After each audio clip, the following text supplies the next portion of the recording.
Be hot. All right, thank you, Caitlin. So that's going to do it for Fox 32 News at Noon. Hope to see you back here at 4. See you then.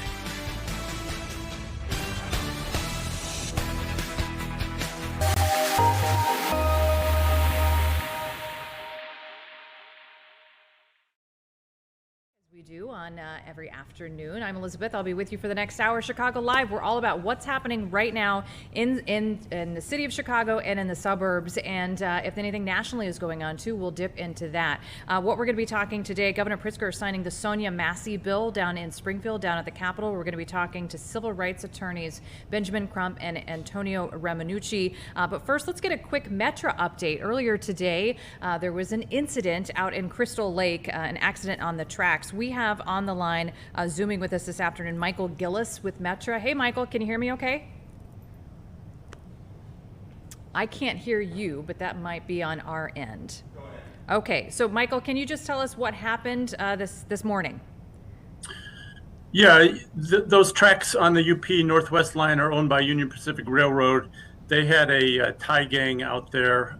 Tie gang is a name in the railroad industry for a group that replaces all the ties in a certain stretch. And one of the machines they use on the tie gang struck a car at a crossing in Crystal Lake.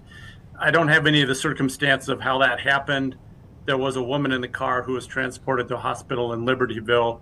But the good news is the tracks are clear now and trains are operating again, and we should be all right for the rest of the day. Okay, so Metra equipment involved with this, or no? No Metra equipment were involved. It was all Union Pacific maintenance equipment. And this, like you said, you mentioned, is just impacting the UP Northwest line, correct? But as of now, no impact to that afternoon, evening commute.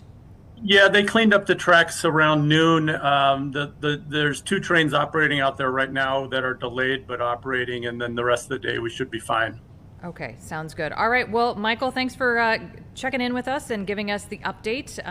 We appreciate it. It's good news out there for all those folks going out that way. Appreciate it. Yeah, no problem. Thanks you so much.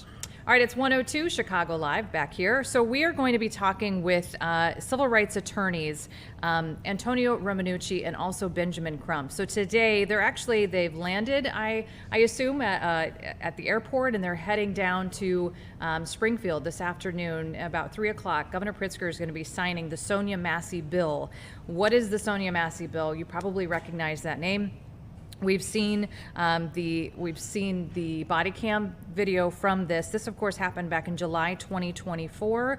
Sonia Massey down in the Springfield area. She was in her home, and she was shot and killed inside of her home by now former Sangamon County Sheriff's Deputy Sean Grayson. We've seen that body camera footage. The story, of course, over a year old now, so we know kind of the details on this.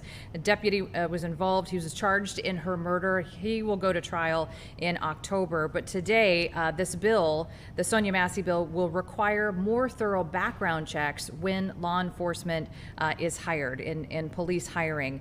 So we're going to be talking to them at some point during this hour and talking about their involvement. Of course, they represented Sonia Massey's family. They settled a very large settlement earlier this year, a wrongful death lawsuit, a $10 million settlement that happened several months ago earlier this year. They're going to talk to us about, Benjamin Crump, of course, notorious for, being involved in some of these high-profile cases, and what this case means to him and to Ramonucci, and why they, feel compelled to be there at the signing of this bill. So, Jim, should we wait on for them, or should we go ahead and... They're here. Okay, sounds great. So, civil rights attorneys Antonio Ramonucci and Benjamin Crump, can you guys hear me okay? We can hear you fine. Okay, great. Thanks so much for jumping on. I know you got a busy day. Just tell me, how it feels to be at this point where Governor Pritzker is signing this bill. Well, we both feel very honored to be here at this signing, because what we are doing is taking a common sense approach to policing. And in Illinois, we are very grateful that our leadership has the common sense to actually see that what we need are the best qualified police officers in order to protect our citizens. If you're going to have the honor of having a badge stitched to your shoulder and a shield on your front pocket, and you're going to carry a gun, then you have to make sure that you are qualified to do this, because that gun should only be used on when prescribed by law. That's the only time it needs to be used.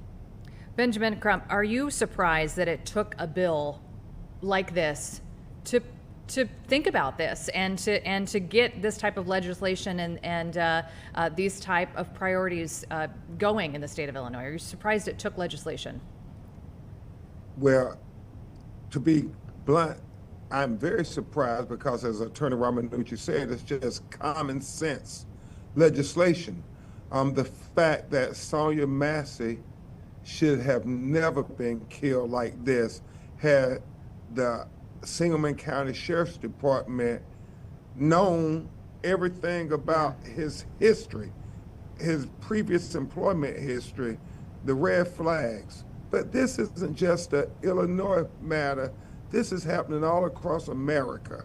I know when I represented 12-year-old Tamir Rice, the officer who killed him had been dismissed from a previous police agency and then got hired by this one. Joshua Feast down in Houston, Texas, had been killed by an officer who had just been dismissed months before it got hired by another agency. And so I am very proud of Illinois legislator and the governor for passing this very precedent-setting legislation, not just for Illinois, but hopefully for America. Yeah. Do other states, is Illinois leading the charge with this type of legislation? Do other states have this? Is this already or are other states now working on something similar? Do we know?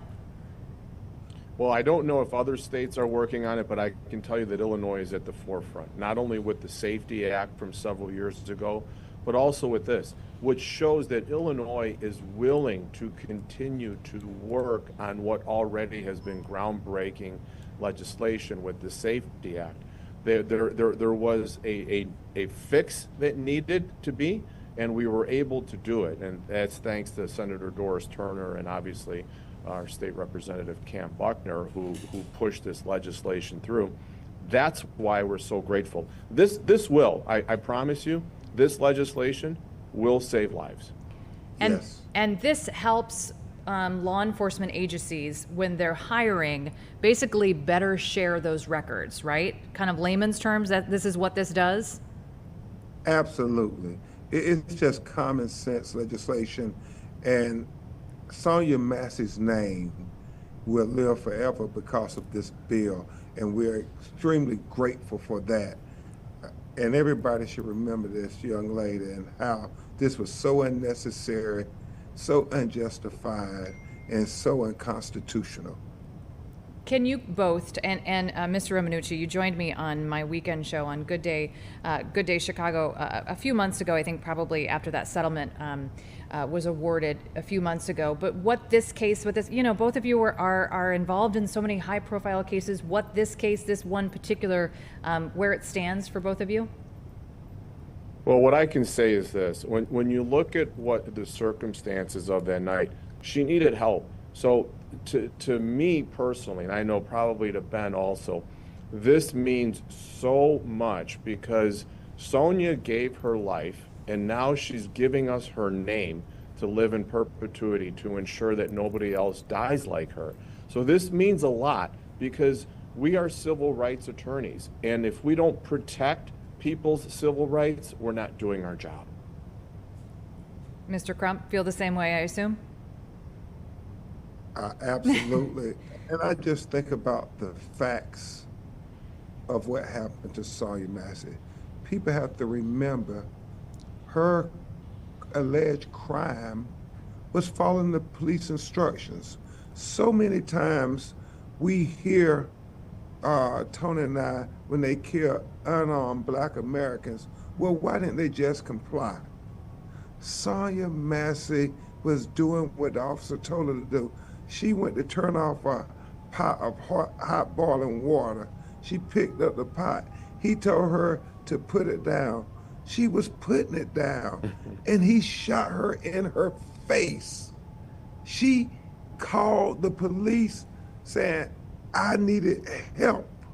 She thought there was a prowler outside her house, but she ends up dead by an officer who never should have been on the force in the first place. And that's what this bill is about. It's about making sure that we have good police officers, not substandard police officers who shoot first and ask questions later. It's about police officers who protect the Constitution and believe in due process. And that's what the day is about. Can you talk about what's going to happen this afternoon? I believe the signing with the governor is around 3 o'clock at the state capitol. Who's going to be there? Is the family going to be there? Do we know any of those details? Well, the family's going to have a big presence there. I can't tell you how many will be there, but there will be a very large family presence. They feel very strongly, obviously, about this entire matter and this legislation, as we've stated, because her name will live on. This is very important to them. So we're very, very proud. And when you think about many things going on in America, this is a significant moment for so many reasons. So we know her parents are going to be there, and hopefully both her children will be able to attend. I know they're getting ready for school. I'm sure a proud moment for you guys to have been a part of it as well. Just kind of the last question, where do we go from here? We have the wrongful death settlement for a few months ago. Former Deputy Grayson's going to be on trial in October. We have the signing of this legislation. Is there another piece to this puzzle? Is this not the end of the story, but what's next for this? No, you said it yourself, ma'am. The officer is going on trial in the criminal case. And so often we see minorities don't get full justice, where you have civil compensation, but you don't get criminal accountability. And when a police officer commits a crime, they should be held accountable as well. There shouldn't be, because you have a gun and a badge, that you're above the law. That's what we don't want to happen. We want people to see that, no, he didn't get away with killing this unarmed black woman who needed a helping hand. That should not be the precedent for Sonya Massey. It should be full justice. And go ahead. Oh, I was going to say full justice are the three prongs of justice, and that's the administrative part where he was terminated, the civil aspect, which was the wrongful death settlement, and then finally the criminal one, which we hope that a jury sees it the right way and sends this man to prison for the rest of his life. We will be following it closely, as I'm sure you both will too. Are you in Springfield yet? We are. You are. Okay, I was going to say safe travels, but enjoy the rest of the afternoon. I appreciate your time. Benjamin Crump, Antonio Romanucci, we appreciate your time. Thank you, ma'am. Thank you. Thank you. All right, it's 1:13 on Chicago Live. We're going to be checking in hopefully with weather. We've got Tia coming up. Luke and Ellis might be joining us too, so stick around. A lot more to come. Well, say hello to Lou.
Chicago Live. It is 1:15, almost 1:16 on your Tuesday. I had to think real quick, what day is it? It's Tuesday. 1:16 on your Tuesday afternoon. Thanks for being with us. We are going to be checking in with Fox 32 colleague Tia Ewing. She has been on this story. She's been covering it. It feels like for weeks now. I'm not sure. Maybe she'll have to to correct me on that. But you remember the story: a blind Chicago man's emotional support dog was stolen back in June. Still no sign of this poor pup, this poor gentleman. He's trying to find his dog. Tia Ewing's been covering it. She's going to join us right now to talk about this. And Tia, you have an update, a kind of a twofold update, right? You've got an update on the GoFundMe where they're raising money, and also you were telling me earlier that something about hiring a pet detective for this case. Is that right? Yeah, so yes, that is true. They are talking about hiring a pet detective, using some of that GoFundMe money to do just that, to try to track down Angel Santiago's dog, Bam Bam. So far, no sightings of Bam Bam. The scam calls keep coming in, and so they have set up an email address to find Bam Bam where people can go and report tips if they've seen the dog, and report those tips anonymously to kind of prevent people from calling Angel's phone and making up these stories that they've seen the dog. So we are here right now at the police station where they are actively trying to get police to investigate this. In addition to that, they're going to start doing flyering events where they're going to hit up different parts of the city and just bombard that area with flyers as they look for Bam Bam. What's really interesting about this case is that our story has really gotten the attention of people all over the world, and people really in our own backyard. So the woman that's here with him right now is actually a NICU nurse, saw our story. She was working out, was emotionally moved by it, and decided that she wanted to step in and help Angel Santiago. So it's her, and there's like 4 other women that have really surrounded him to provide support and help him get some of the things that he needs done. Angel is blind, so he's limited on some of what he can actually do. So they kind of like been his guide. So this lady, her name is Amy, she picked him up today, brought him to the police station. And then tomorrow they're going to gather again to figure out where they're going to start doing these flyering events. But Saturday will be the first one where they descend on a Chicago neighborhood and literally flood that neighborhood with flyers, hoping that Bam Bam is found. They do want people to know that if you do have the dog, that even though police are going to get involved, that there will be a pet detective, etc., they have no intent on charging anyone. They just want the dog brought back, and they're just trying to figure out where this Dotson mix could possibly be. So and when you say they're gonna pass around these flyers, are you talking about what's her name, Amy, and 4 other women? Do they people always want to help in these stories. Yeah. Do they need people resources to go and pass out flyers and whatnot? So they're going to be updating all of this information on the GoFundMe page, telling people where they will be. So if anybody out there is interested in volunteering and helping, if they follow the GoFundMe page for Angel Santiago, and it is on our website too right now, they will be able to help in any capacity that they want. If that means volunteering, if that means financial support, it will be available, and they can step up and do that. I mean, this is one of those stories, I've covered a lot of stories over my years of doing this job, but I've never had a story where people have felt this emotionally moved to really want to step up and help. And I mean, I'm talking about all kinds. I'm talking about people being killed, of course. As deep as that. And this is one of those stories where everyone feels like this was an injustice to Angel Santiago. He is blind, and it's people all over the world. I got an email yesterday from someone in California that was asking, how can I support him? How can I help? Angel does not want money. So this GoFundMe was set up by Amy. She got his blessing to do it. And the only reason that he even said okay to it was once she started talking about the pet detective and using a drone team and all this stuff. Otherwise, he was not for anybody spending money. And he does want people to know that if they do not use all of that money that was raised, which they probably won't, that money will be donated to an animal rights group or something like that, whatever is left over. So what you were just talking about, all these stories that you've covered and how emotional people, what does this do for you? You're getting all these emails. This story just continue, it's not over yet. It just kind of continues. You're doing follow-ups. What does this do to you, Tia Ewing, as the person? It makes me feel like, honestly, I don't really know. I feel like Angel is really like an angel, I mean, to learn that Angel wasn't always blind, right? Angel suffers from glaucoma.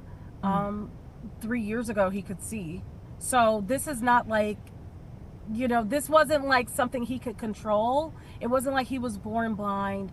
To see how people are surrounding him, when he told me some of his stories of how he's been mistreated because he's blind, and we've heard people say, when you have different disabilities that you're mistreated, or you're not treated well. So to be able to like see that our story has helped other people to want to help is very moving. But honestly, our work isn't done. It will be another angel that will come around in another form. It just, if anything, it makes me feel like, who else out there can we help next?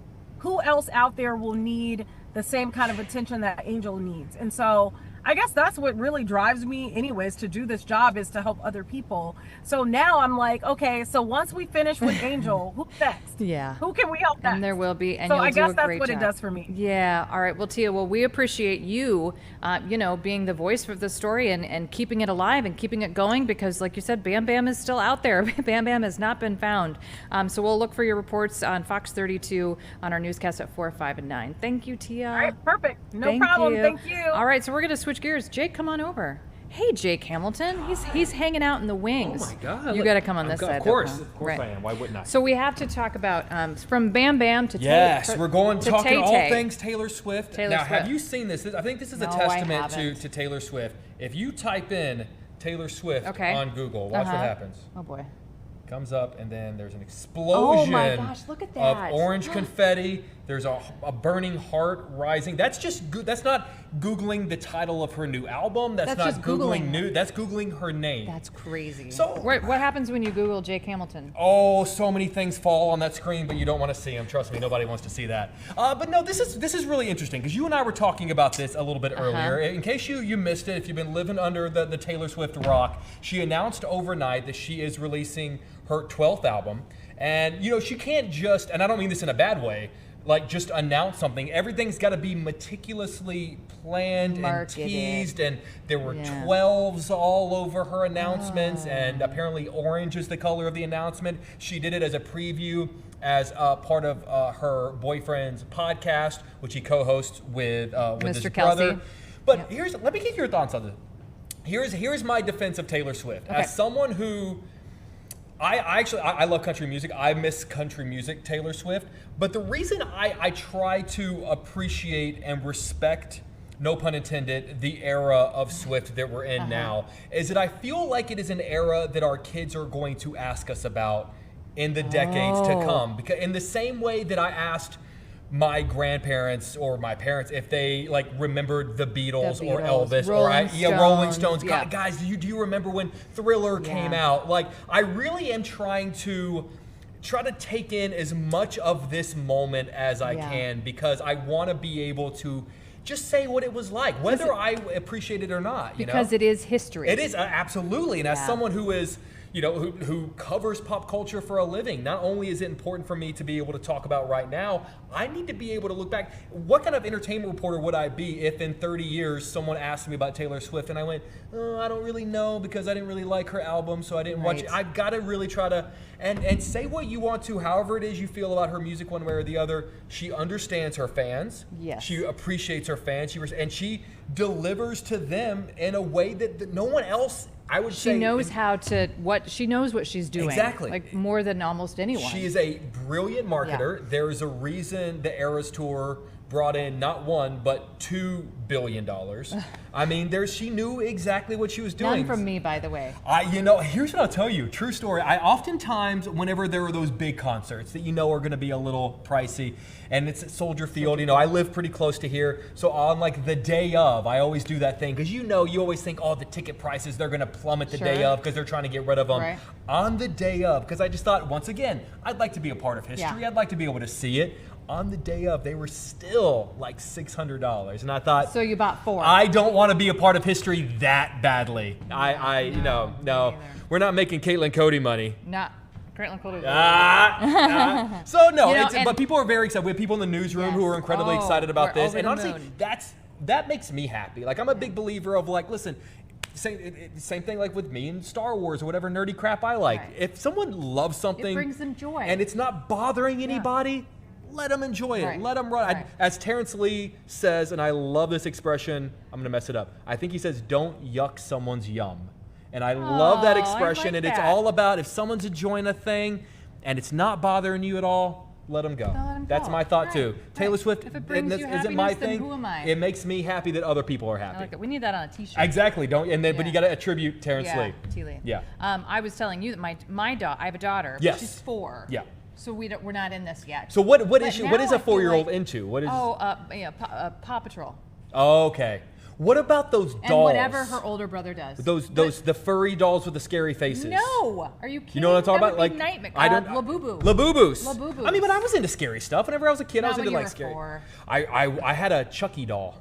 Oh, yeah. Not like a Chuck E. Cheese doll. No, like a Chucky, like I think when I was a kid, they had these dolls that were called My Buddy dolls, and they basically looked like Chucky's, and I slept with them. Oh, really? I know. All right, so you've been weird. Tells you, I've been weird forever. Gotcha. Forever. You know what's not weird? Yeah. This is a hard segue. Yeah. Ish. Mr. Denzel Washington. You're just hanging out with. I was trying to count it up before I came up here. I've got to be closing in. I've been doing interviews since I was 18, so closing in on 20 years. So I think this is my 12th or 13th Denzel interview. Some over Zoom, some in person. We just had him on the show a couple of months back for Gladiator. We did that one in London, but he's one of the all-time greats. I mean, you could really make a solid argument. I always love the Mount Rushmore argument, like who would be on your Mount Rushmore of this. Sure. And if you're doing a Mount Rushmore of actors, there's a really solid case that one of those spots is going to be Denzel's face. I mean, he can just do everything. He's won 2 Oscars, but that's the thing. There are a couple of roles where you're like, honestly, if he had won for that, and that, I'd be perfectly fine. So he is reteaming for the 5th time with another legendary director Spike Lee. It's the 5th movie they've made together over 35 years. Really?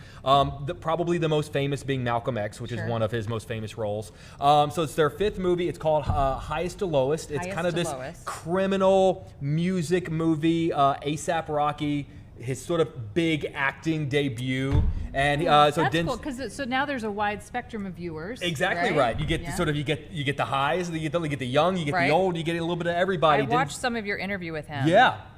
And Denzel's great. Yeah. He said at one point I'm not a movie person. Yeah, that was kind of tough because I think what he means by that is he shows up and for him acting is a job. It's just work. It's what work. Did he say?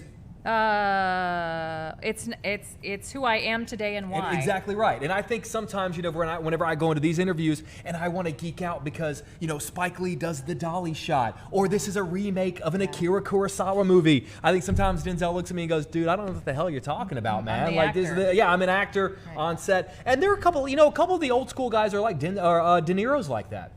De Niro's very much just shows up. And there's nothing wrong with that. Exactly right. They're a worker bee, and they show up, and they're doing their job, and they do their job very well, but they're not the people they're going to, a lot of times, with De Niro, I'll ask him nerdy filmmaking questions, and he'll go, talk to Scorsese, I don't know. Which is just like but there are some things. And you're like, sure, no problem. Let me pull up his cell phone Yeah, exactly. number. Yeah, let me call Marty, as someone often does. I love this, by the way. Yeah. This is great. You like it? Yeah, you guys are doing a great job. Thanks for joining me. Yeah, I love it. I'm going to come back. Caitlin Cody in the wings over there somewhere. Yeah. All right, Chicago Live. Money bags. There she is. Chicago Live back after this. Stay with us.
Welcome back to Chicago Live. It's 1:32 on your Tuesday. Look at that. More than 400 points up. The Dow Jones Industrial. That is one green board. That's what we like to see, huh? Like to see it, How yeah. often do you, Caitlin Cody's joining me now. How often do you look at, retirement? Me neither. What retirement? Well, true. But, what little I have in there, I don't ever, well, and you're not supposed to, right? At our age. Yeah, you just let it roll. Not that we're spring chickens, but, Dave we're not Ramsey retiring says, anytime soon. well, we're trying to keep 3 little ones alive at this point, and And groceries the two are. oh my gosh, groceries. Yeah. So Dave Ramsey says, don't look at it. Just let Add to it, but don't look at it. Yeah. So I'm looking outside, and when I came up here, it was sunny. And now we've got some windows over here. Yeah. Now it's not so sunny. Okay, What's so going here's the on out thing. there? Last night, which I know you're out all the way out in Plainfield, but in Chicago, it was a light show, and everyone's coming to ask me what was going on with that lightning last night. It kept me up. Yeah. We had heavy rain in Chicago yesterday, and unfortunately today we're starting to see some showers and storms popping, and we could have some flooding. So there's a flood watch in effect from Cook County to DuPage County, down to Will County, also Lake County, Indiana, and that's until midnight tonight because we could have training or the rain running over the same spots. Training. I've never heard that term. Makes sense though, right? It does. Yeah. Through the day today. So if that happens, we could see some flooding. Also, we have a marginal risk for some gusty thunderstorms. So we could see winds around 60 miles per hour. But these are kind of popcorny, these storms. They're not exactly like a line of storms moving in. They're forming in a line right they now. are, okay. Along a line, but isolated in nature. So yeah, that's what you're seeing. The clouds are definitely out there. And as far as the temperatures go this week, today we're in the 80s. Tomorrow we will be as well. Thursday, low 80s with sunshine. No way. But then we're back to like that's first day of 90s. school for my kiddos, so that's good. Oh yeah, mine's tomorrow. Oh, I zoomed in little too radar. much on that. I wish I would have zoomed this out for you guys to be able to see it. Yeah. Oh, you guys could do that back there, Jenna, maybe. Zoom out the radar a little bit. If not, that's all right too. But yeah, that gives you the idea that we do have those little pop-in thunderstorms out there. How do you feel about the kids going back to school so soon? Oh, I'm ready. Oh, well, so soon. It does feel early. And, as you know, and most viewers know, shingles on my face hijacked all of my summer. So we didn't really get to do much. So this summer was kind of a wash. Oh. Like, we did make it to a zoo.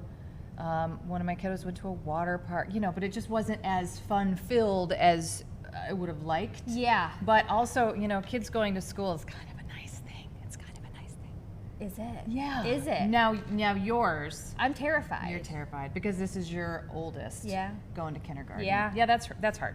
And summer kind But of flew by you'll for me, get too. you'll get to this point where you're like, oh, good, okay. Yeah? Now they've got something to do. They get to go interact. They get learn. Obviously, learning part of it. It's Right. great. It's good. It's good. It's a good for them, thing. I know, but Yeah. being in this business, I feel like I just get all the negativity and I worry about my baby at this school. Sure. Like yesterday we had our meet and open greet? house, meet the teacher, and my mind goes straight to, okay, if something happens, where would they exit? Like that's where I my know. mind is. I know. With my kid going to school full I know. time. You just have to have confidence and faith. Right. Yeah. You just have to. I know. But How I was do the meet and greet? Was it good? Was the teacher good? The teacher was best friends with her preschool teacher, had no clue. She goes, oh, you're the meteorologist. Oh, I great. know, I was best friends with Miss, blah, blah, that's blah. great. See? Yeah, so I think it'll be fine. But I feel like, here's my soapbox. Kids shouldn't be going back to school until it's actually fall. I know. Okay, I know. Elizabeth? Like after it is Labor Day. summertime. After Labor Day. I know. Why are we not going and back it's in so September? hot. And yeah, most schools, of course, these days have, air conditioning, but it's still really hot. Now those playgrounds, it's hot. The playgrounds. Recess, it's hot. And, their air conditioners can't keep up. Anyway. All right, well, so right now it's just a flood watch. We're circling back to the weather. Yeah. Yeah, flood watch in watch. effect until midnight. So Okay. watch out for that potential for some gustier storms. And as mentioned, temperatures 80s, not bad right now. Summertime. It's summertime. What you gonna do? And Saturday, mid 90s. Oh boy. All right, so enjoy today. Yeah, Okay. especially Thursday. And if you Thursday's need the gonna be rain, good. which we all do, enjoy that too. All right, Caitlin Cody, thanks. Appreciate it. 1:36, more Chicago Live after this.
Back, it is 1:39 on your Tuesday. Next up, we're going out to the burbs. We are talking about a new crisis recovery center. It's opening up. It's going to be 24/7, and we're talking this is going to be helping out people with mental illness, with substance abuse issues. Right now, we're Zooming with Chair of the DuPage County Board, Deborah Conroy. Deborah, can you hear me okay? I can hear you, yes. Hi, okay, and you also have a friend. Who's your friend? I do. Lori Carnahan is here, and she is the director of the new Crisis Recovery Center. All right, Lori, thanks for being with us too. We appreciate that. Can you? This is we're opening this, right? This is ready to go, right, for the public. We are cutting the ribbon tomorrow. Yes. That's great. Can you just tell me what this is all about? So the Crisis Recovery Center is our response to someone to call, someone to respond, and now somewhere to go. So we have 988, which is the national hotline for mental health and addiction. Folks who are struggling or in a crisis. So our challenge has been we haven't had anywhere for folks to go. So this is our answer in DuPage County for somewhere to go. So the facility will treat mental health, addiction and detox, as well as we'll have the first in the country to have a hub for children, which is something we're incredibly proud of. Lori, where did this, how long has this idea been in the works? I have a feeling this was not an overnight thing. Yes, it was not an overnight thing. It's been years and years, and really a true collaboration of all of our community partners. So from the county board and our board of health to hospital systems and local providers, it really has been the community coming together and answering the call to we need something different. We need a whole new system of care to help treat people with mental health and substance use crisis in a space that's really dedicated for them. I've been working in this market for about 10 years, and the heroin epidemic, the fentanyl epidemic, especially, 8-9 years ago, really took off. Can you talk about what's going on out in DuPage County when it comes to substance abuse?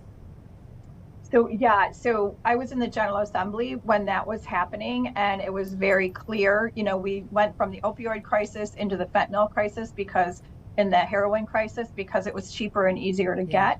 And it was at that point we started to really see kind of the co-diagnoses of the two, mental health and addiction. And we were really hearing from families that there was nowhere for families to go. If you had a child you were concerned about, you might decide, I don't know what to do. I don't know who to call. Well, if you did find someone to call, you could have to wait 3 to 4 months just to see a doctor. Right. And for a child or for an adult, many times we've seen adults who are in crisis that really need that care who would end up in an emergency room, and the care that they need is not there. A continuum of care does not exist through the emergency room. So that's the piece that we're trying to fix. We're trying to make sure that people can come here. It's a beautiful therapeutic environment. They can come and they can begin their journey to wellness, to mental health and crisis and substance use. Wellness again. I mean, it's just like any other disease. We have to treat it with medical care and with a continuum of care. And this Crisis Recovery Center is that piece of mental health and substance use care that's missing. So Lori, how does this work? It's open 24/7.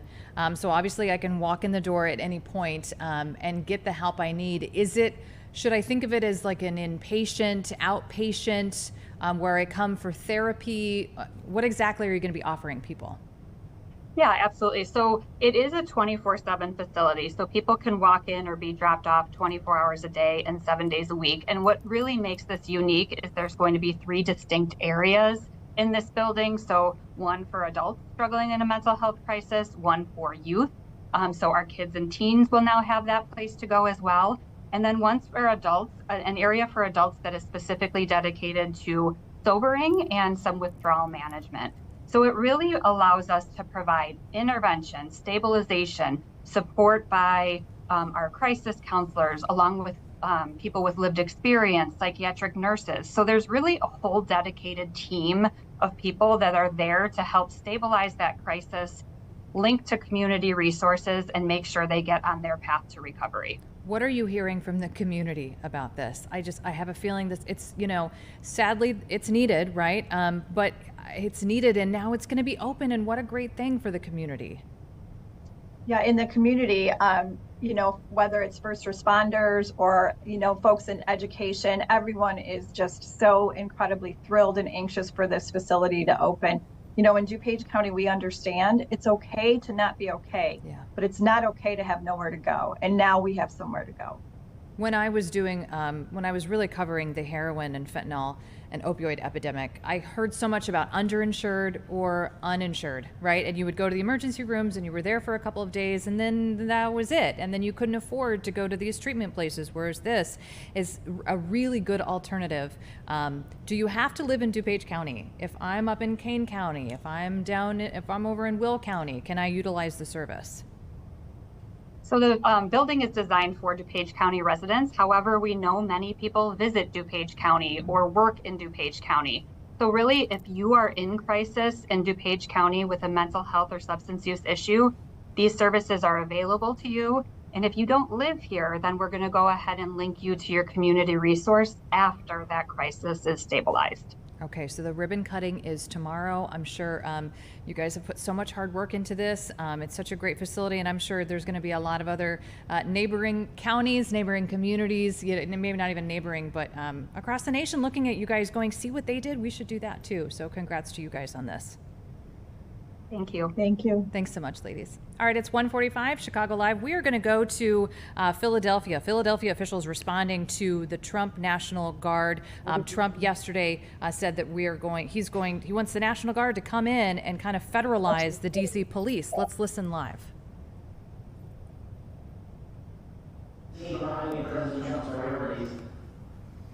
Well, let me not get into the silliness of claiming that when Donald Trump had been in office for 4 months and this trend had been going for 4 years, it was all about Donald Trump. Let's put that aside as footnote number 565 of silliness when it comes to this administration. Nevertheless, I don't know, maybe he's having memory problems. In May, everything couldn't be better in Washington, D.C., but by now it's a public safety emergency. That is what we are actually dealing with this administration. It is a complete disregard for anything that is truthful, anything that is actual. If you have questions about how it is that we got to this point in Philadelphia and in many other cities where we're seeing these improvements, I won't go on at length because there's been a lot of good journalism around this, a lot of good criminology done around it, but it has a ton to do with the reality that we have community-based organizations that have dug in deeply, that have been supported financially, that are doing incredibly important prevention work. We have victim services organizations. In Philly, I would point to, among others, Northwest Victim Services, Anti-Violence Partnership, Sankofa Healing Studios, and others that are working collaboratively with the DA's office and with all of our partners to support families, communities, and individuals impacted by gun violence. Very interesting article recently talking about how the number of professionals who are dealing with young people, those people most likely to be involved, either with gun violence on either end of the gun, that number somehow, and I don't know how, but it went up a lot since the pandemic. And that is coinciding exactly with this remarkable period of improvement in public safety. These are all things that are significant, that are true, that are actual. And I do not in any way want to understate the role of soccer coaches and clergy and good neighbors and everybody else who actually cares about other human beings. Everybody else who is not a sociopath, who is not out to dehumanize, who is not out to take as much money as possible from poor people to stuff it in their own pockets to use for God knows what. What we have going on in Philadelphia and what we have going on elsewhere is actually good news, but that is not the news that Donald Trump needs. And so when I saw this cartoon this morning from a fine Philadelphia publication, which appears Donald Trump with his, did he call him his best friend? Jeffrey Epstein. It occurred to me that it's probably worth talking just a little bit more about who and what is a crime wave. So, let me see. Everybody's hollering, give up the Epstein files. They are asking someone who, in my opinion, is a one-man crime wave, Donald J. Trump, they are asking him to be a custodian of documents that could show his involvement in horrific crimes of rape sexual assault of minors, of girls, of a pedophile ring. They're asking him to give up documents that might implicate him. Right? That's what we're hearing? Well, how likely is that actually? And is that what this is really about? Is all of this invasion in Los Angeles, all this invasion in Washington, D.C., effort number 204, to avoid the fact that people would like to know who was involved in that pedophile Welcome ring. back. Who would like not to give So up we those were just kind of documents. dipping into that I press would remind conference you, Pam out Bondi in had that Philadelphia. list on And her Jim, I can desk. still hear that. There we go. Okay, so we were just listening into Philadelphia officials talking about President Trump yesterday kind of federalizing the police in D.C. and asking the National Guard to come in, citing high crime and homelessness. And of course, we know that President Trump yesterday also kind of singled out, look out New York and look out Chicago. Philadelphia was not on the list, but of course, probably any major city is kind of waiting to see what the president might do. And of course, we know after talking to Paris yesterday, Governor Pritzker is actually in charge of, requesting the National Guard to come into a place like Chicago, not President Trump. We are going to go to break and be back right after this. We're going to be talking to sports legends, our sports hero around here, Lou Canales. We're going to talk about the Cubs, maybe little Bears. Stick with us. We'll be right back.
Back to Chicago Live. Look at that picture. Boy, it's getting cloudy out there. And Caitlin Cody, of course, told us that we've got a flood watch in parts of the area, so watch out for that. But of course, a lot of us do need that rain, but we don't need those flash floods, do we? All right, so joining us now is sports extraordinaire, Mr. Lou Canales. We were just talking about we'll talk about the Cubs, but the Bears game was real hot, wasn't it? It was 100 degrees on the field, and for those of us that had to wear a suit with a tie, Who it felt like says- 150 degrees. Who said 150 degrees? Who says you got to wear a suit and tie? The bosses with the Bears. Yeah. Okay. Although Anthony had a nice vest. Well, he was smart. He was smarter than Yeah, I was. I I like the liked vest. what he did. You Was gotta- he? yeah, you gotta He do had that. the arms free out there. I wish I would have done that. Who knows? Maybe I'll do that Sunday night Maybe when you'll the do- Bears host the Bills. Hosting the Bills, right? And that's fun. That's a Sunday night game. But okay, so let's real quick. The Cubs not doing so hot. No, it's really been unfortunate because back on June 17th, if I'm not mistaken, let me look at my notes. Yeah. No, please. June 17th, they had a 6.5 game lead in their division, all right? And Over Milwaukee? over Milwaukee. Okay. August 11th, August 12th now. They're 6.5 behind the Brewers. Now, part of it's because the Cubs have come back down to earth, even though they're still 17 games over 500. They're the third best team in the National League, behind only the Brewers and the Phillies. All right, but the reality is they're as close to first place in Milwaukee as they are to falling out of the playoff race and behind the Reds for the final wild card spot. And a lot of it has to do because a lot of it has to do with the fact that Milwaukee's just on a historic tear right now. The Brewers can't lose. They can't lose. They've won 10 games in a row. And listen, if they don't lose tonight, they may never lose the rest of the season. Because tonight they go up against the Pirates starter Paul Skeens, all right, who is the National League Rookie of the Year last year, finished third in National League Cy Young voting. But Milwaukee's throwing their best pitcher against the Pirates, Freddie Peralta, who leads Major League Baseball with 13 wins. So it's going to be a fun game to watch. Now, Craig Counsell said, manager of the Cubs, hey, you can't help but kind of follow what the Brewers are doing because of the big screens in every ballpark. And players are going to look up at the screen or look at the scoreboard to see what the Brewers are doing. So you can't escape what Milwaukee is up to, even though you're in the middle of your own game, and the Cubs have to get their own act in place. That's got to be deflating. It is. It's That's a gotta great be. point. It is deflating because if you see that Milwaukee's won again, and you're in the 7th or 8th innings and trailing in a game, you say to yourself, man, we're never going to make up any ground on the Brewers. But And that's they are the position the professionals, Cubs right? These in are right professional athletes. So their headspace. But they're also human. Right. Their headspace has got to be better than mine if I was watching that, Well, you would hope so with the But- money they get paid. Right. Okay, but That's in another some topic. cases, that's not the case, Right. Elizabeth. Right. A couple of reasons why the Cubs have really struggled. They're just not hitting. Yeah. They're not hitting the ball like they did at the beginning of the season. They're one of the best hitting teams in baseball early on, and then once July hit, those bats went cold. Kyle Tucker, who's going to be a free agent at the end of the season. By the way, Cubs in Toronto tonight. They'll play Vladimir Guerrero Jr. and the Blue Jays. The reason I bring up Vlad Guerrero is he was supposed to be a free agent with Kyle Tucker after this season. But Toronto signed him to a 14-year contract extension for $500 million. 14 years. And many feel that he set the bar or the floor for what Kyle Tucker will ask the Cubs for when his contract runs out. Tucker's right now not playing like a $500 million player. Right. Now, if there's a team out there willing to overspend for Kyle Tucker, then Tom Ricketts and Jed Hoyer are in trouble. And Carter Hawkins are going to have to come up with the money if they want to keep Kyle Tucker. My guess is once it gets over 450 million, the Cubs say, sayonara. Bring in Owen Casey from the minor leagues. Are we really talking about playoffs already? I mean, we have to. For I guess baseball? It's after the All-Star break. Yeah, right? I just yeah, I can't still even wrap think- my mind around that yet. Cubs are a playoff team, no question. Even though they've fallen behind the Brewers now by 6.5 games in the division, they're still, as I mentioned, third best team in the National League right now, better than the Dodgers. And they're going to start hitting again. The irony is the one guy who couldn't hit a lick at the beginning of the season, Matt Shaw, the rookie at third base, he's the only guy hitting right now in the lineup, and the other 8 guys are struggling. So you can only hope that the other 8 guys at some point in the middle of this month or at the end of the month get hot, because even if they can't catch the Brewers, and right now it looks hard. I mean, hey, don't forget, Cubs and Brewers play 5 games against each other next week at Wrigley Field. So if the Cubs can at least stay within spitting distance of Milwaukee going into next week, they've got 3 with Toronto, then they've got Pittsburgh before coming home and hosting the Brewers. If they can at least remain close, the next week's 5-game series That'd is be monster. huge. Yeah. It's monster. Yeah, they could catch up or better. Fingers crossed, I guess, Yeah. right? Bears. We had Cassie on yesterday. A wealth of information. I can't ever get over how much that girl knows about the Chicago Bears. But she mentioned, I said, okay, we all want to know, when are we going to see him? Preseason. I know it's preseason. When are we going to see Caleb? I think we'll see him on Sunday. You think you'll see him Sunday? I do. How many? How many plays? Yeah. probably 20. Oh, really? I'd like to see him play an entire half. A lot of it depends on how many of the starters on the offensive line play, how many of the starters on offense play, how many plays do those starters play. Because what you don't want to do is risk injury for your franchise, hopefully at some point generational quarterback, and not put him behind the first stringers on your offensive line. I'd like to see Williams play the entire first half. My guess is he plays a couple of series, gets some work in against a real good Buffalo defense, and we see where he's at. It's not about his athletic ability. It's all about, for Caleb Williams, playing in a structured offense, not being able to just scramble and make things happen, going through his progressions, getting in sync with his wide receivers, and making it happen. Fingers crossed. Well, And more he than wants fingers to. crossed. He Listen, wants to, too, I would assume. it's a different Bears season if Yeah. Caleb Williams isn't your starting quarterback. And I love Tyson Bagent, but he's no Williams. Okay. Well, we'll see. Thanks.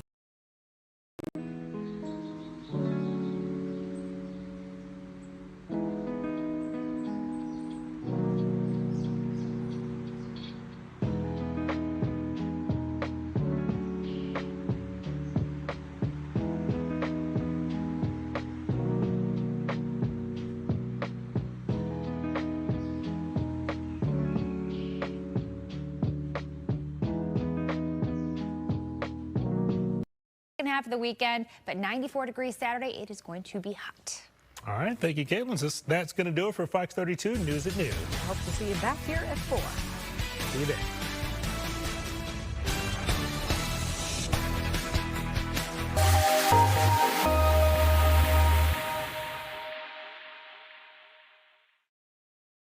We do on every afternoon. I'm Elizabeth. I'll be with you for the next hour. Chicago Live. We're all about what's happening right now in the city of Chicago and in the suburbs. And if anything nationally is going on too, we'll dip into that. What we're going to be talking today, Governor Pritzker signing the Sonya Massey bill down in Springfield, down at the Capitol. We're going to be talking to civil rights attorneys Benjamin Crump and Antonio Ramanucci. But first, let's get a quick Metra update. Earlier today, there was an incident out in Crystal Lake, an accident on the tracks. We have on the line, Zooming with us this afternoon, Michael Gillis with Metra. Hey, Michael, can you hear me okay?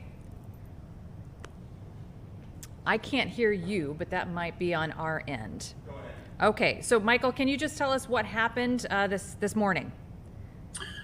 Yeah, those tracks on the UP Northwest line are owned by Union Pacific Railroad. They had a tie gang out there. Tie gang is a name in the railroad industry for a group that replaces all the ties in a certain stretch. And one of the machines they use on the tie gang struck a car at a crossing in Crystal Lake. I don't have any of the circumstance of how that happened. There was a woman in the car who was transported to a hospital in Libertyville. But the good news is the tracks are clear now and trains are operating again, and we should be all right for the rest of the day. Okay, so Metra equipment involved with this, or no? No Metra equipment were involved. It was all Union Pacific maintenance equipment. And this, like you said, you mentioned, is just impacting the UP Northwest line, correct? But as of now, no impact to that afternoon, evening commute. Yeah, they cleaned up the tracks around noon. There's 2 trains operating out there right now that are delayed but operating, and then the rest of the day we should be fine. Okay, sounds good. All right, well, Michael, thanks for checking in with us and giving us the update. We appreciate it. It's good news out there for all those folks going out that way. Appreciate it. Yeah, no problem. Thank you. Thanks so much. All right, it's 102 Chicago Live back here. So we are going to be talking with civil rights attorneys Antonio Ramanucci and also Benjamin Crump. So today they've landed, I assume, at the airport, and they're heading down to Springfield this afternoon about 3 o'clock. Governor Pritzker is going to be signing the Sonya Massey bill. What is the Sonya Massey bill? You probably recognize that name. We've seen the body cam video from this. This, of course, happened back in July 2024. Sonya Massey down in the Springfield area. She was in her home, and she was shot and killed inside of her home by now former Sangamon County Sheriff's Deputy Sean Grayson. We've seen that body camera footage. The story, of course, over a year old now, so we know kind of the details on this.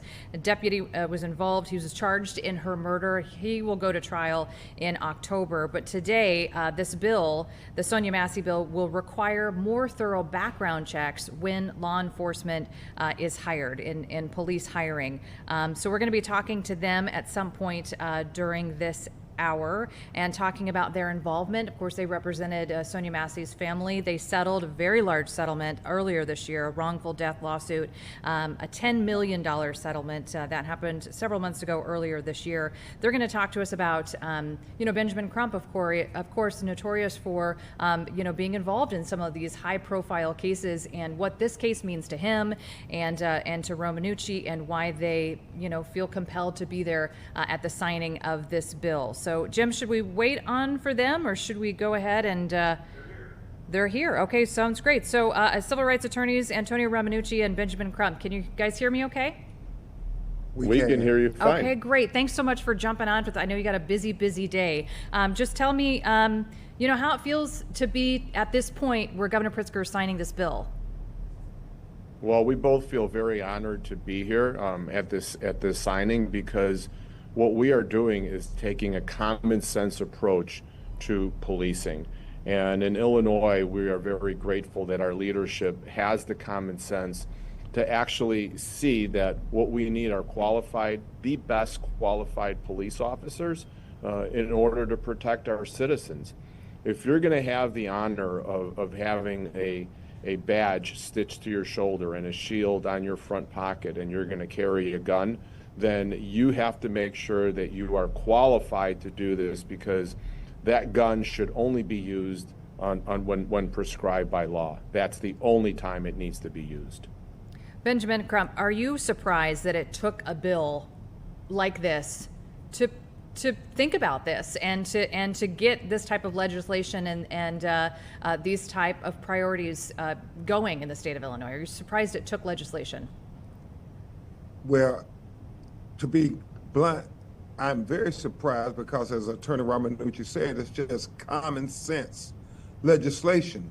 The fact that Sonya Massey should have never been killed like this, had the Sangamon County Sheriff's Department known everything about his history, his previous employment history, the red flags. But this isn't just an Illinois matter.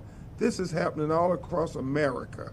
I know when I represented 12-year-old Tamir Rice, the officer who killed him had been dismissed from a previous police agency and then got hired by this one. Joshua Feast down in Houston, Texas, had been killed by an officer who had just been dismissed months before it got hired by another agency. And so I am very proud of Illinois legislator and the governor for passing this very precedent-setting legislation, not just for Illinois, but hopefully for America. Yeah. Do other states, is Illinois leading the charge with this type of legislation? Do other states have this? Is this already or are other states now working on something similar? Do we know? Well, I don't know if other states are working on it, but I can tell you that Illinois is at the forefront, not only with the Safety Act from several years ago, but also with this, which shows that Illinois is willing to continue to work on what already has been groundbreaking legislation with the Safety Act. There was a fix that needed to be, and we were able to do it, and that's thanks to Senator Doris Turner and obviously our state representative Cam Buckner, who pushed this legislation through. That's why we're so grateful. This will, I promise you, this legislation will save lives. And this helps law enforcement agencies, when they're hiring, basically better share those records, right? Kind of layman's terms, that this is what this does? Absolutely. It's just common sense legislation, and Sonya Massey's name will live forever because of this bill, and we're extremely grateful for that. And everybody should remember this young lady and how this was so unnecessary, so unjustified, and so unconstitutional. Can you both, and Mr. Romanucci, you joined me on my weekend show on Good Day Chicago a few months ago, I think probably after that settlement was awarded a few months ago. But what this case, both of you are involved in so many high profile cases, what this case, this one particular, where it stands for both of you? Well, what I can say is this. When you look at what the circumstances of that night, Sonia Massey needed help. She didn't need a gun pointed at her face and an officer telling her that I'm going to shoot you in the face, and 5 seconds later actually did it.